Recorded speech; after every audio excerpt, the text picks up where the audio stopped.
Audio Jungle.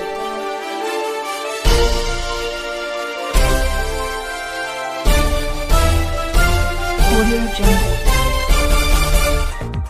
Kotri से हमारी नुमाइंदे की खबर शामिल करते चले। सिंध मल्ला फोरम जामशोर की जानिब से दादू मल्ला बिरादरी के मौजूद सरदार अयूब मल्ला पर होने वाले कातलाना हमले के खिलाफ कोर्ट रोड से रैली निकालकर जामशोर प्रेस क्लब पर एहतजाजी मुजाहरा किया।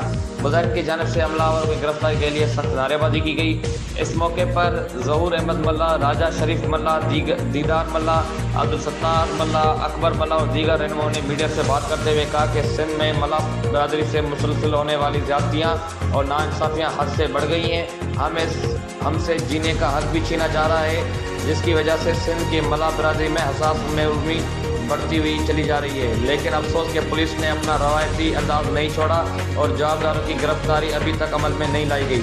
रहनुमाओं ने मुतालबा करते हुए कहा था कि chief justice of Pakistan IG Sindh SSP Dadu से फौरी नोटिस लेकर जवाबदारों को गिरफ्तार करके मल्ला बिरादरी की बेचैनी खत्म करे। दीगर सूरत में पूरी सिंध के मल्ला एहतजाजी रोडों पर निकल आएंगे। एहतजाज का दायरा वसी भी किया जाएगा।